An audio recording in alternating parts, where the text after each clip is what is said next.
I was in complete overwhelm. I think that's a massive understatement.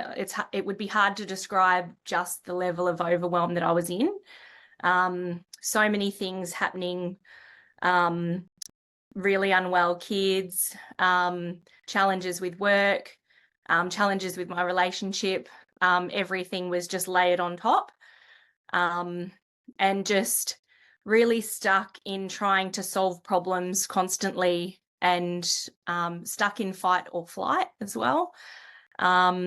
Just really thinking I was coping, but I look back now and I absolutely was not. It was just complete and utter mess.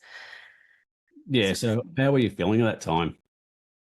I think I Apart from described, overwhelmed.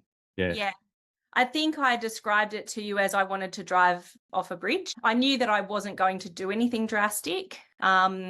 That's not taking away from anyone that does get to that point, but I think working with you before, I knew that I've learned enough to know that I wasn't going to get to that point.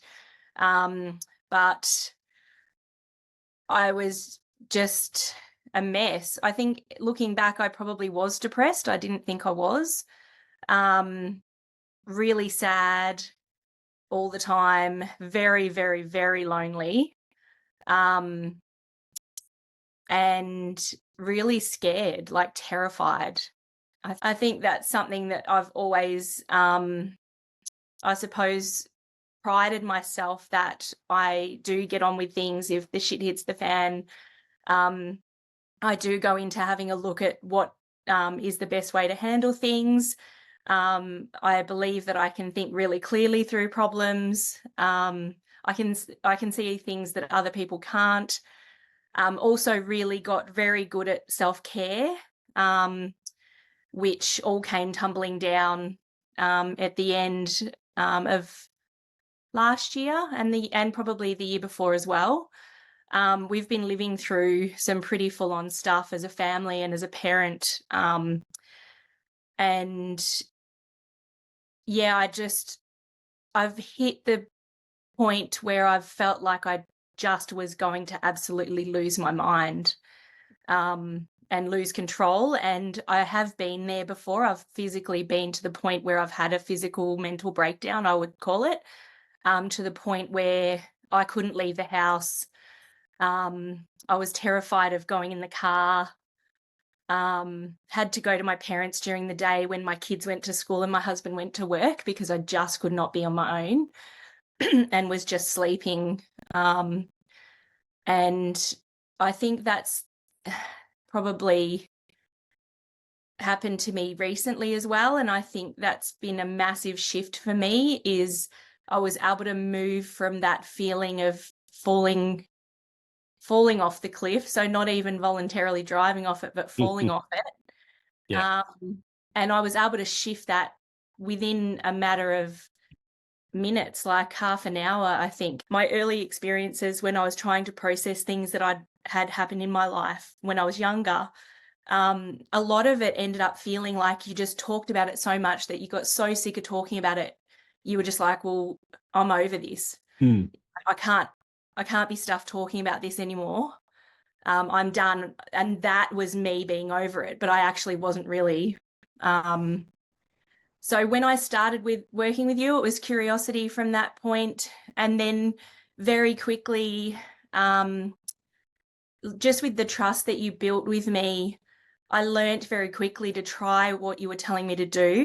It's so simple, but it's so profound. Like, it's quite bizarre. It's, Because we've talked about the aspect of do nothing, and I've pushed you to the point where this is not about a process, it's not about doing something, it's not about attaining something or getting somewhere.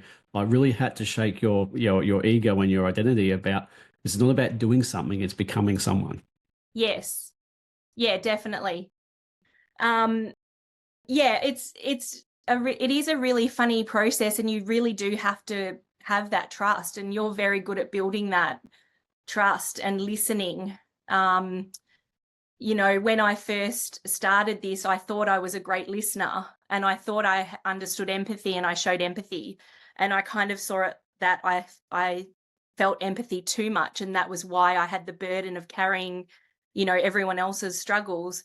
but I didn't know listening and I didn't know empathy. And I've taken that to another level through you and through you showing me and leading the way, basically, showing me what that was doing. And I think there were times when I would get so stuck in my head because you are looking for that, if I do this, this will happen. But it's not about that. It's about the noticing and the watching. It's almost watching it unfold. Hmm. You just kept bringing me back as well. That was highly irritating. um, it's, yeah, it feels like a really calm process. Like it's not anything, and it's not even, It's confronting though, isn't it? oh, definitely. Definitely. Yeah. It's for such a simple process. It's an absolute bitch of a ride. Like it's, you know, working with you, I've had to face so many fears and that, and I've learnt to actually enjoy it now and go into it knowing this is going to be shit, but it's going to be amazing. I'm going to Mm, come out the other side so much better than I was. And you kind of learn to lean into that pain and mm. that distress. So, and I think you start to notice that it is your ego. Like even Yes. like I was saying to you tonight, getting ready for tonight, you know, trying to flip that switch of blame and take accountability. It is, you've said it before, it's learning to take radical responsibility for who you are, what you're bringing to the table, understanding what your thought processes are, where they've come from. Um, you know, you help piece together understanding. So it's actually a lot easier to remember how to do what you need to do to get to the other side. Oh, I think you clicked it there. It's because what I really promote is this is a teaching method. This is not therapy, or it's not I'm telling you to do something. All I do is ask questions, isn't it? And Yeah. you kind of get the insight. And then the best part about this is something that you can use every single day in every other aspects of your life, right? And this is the part that you've been able to realize is that this is more than just me telling you to do stuff. This is actually you using these tools now to employ this stuff in other aspects. You know, because you're learning on the job. You're not. I'm teaching you my method along the Mm. way. Yeah, definitely. And that was exciting for me too, because when I came into it, I think like this time working with you, I think each time I've evolved and I've learned simple things like bringing myself back into the moment and how to switch that up. Um, but coming into this, I think I had sort of the expectation that I was going to come out, like I was focused on learning it so I could teach other people, but I Mm, didn't realize that I was going to be learning it to live it, if that yeah, makes sense. yeah. So yeah, it's a way of being, and it's I actually put down one of the things that you asked is um, you know, putting it into a few words, because obviously when I write about what you do, I could write for hours. It's just, you know, there's just so many incredible things. But I wrote soul defining, remarkable, unmissable. Like I wouldn't miss this for the world. I would just absolutely do it. It's Yeah. not something that you want to go through life without having had the experience of working with Greg Riley.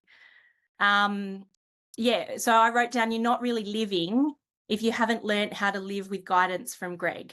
So I wouldn't, it's the biggest gift. It's just undeniable the difference and how profound it is. And I've used the word feeling euphoric, you know, when you get into that feeling of just being in the moment and you take away the suffering that living in the past and living in the future has.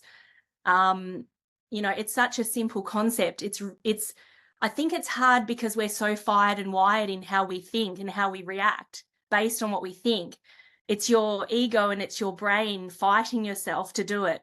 But once you nail it and you have that those first few moments of that, you know, like Mm. it was like I was flying.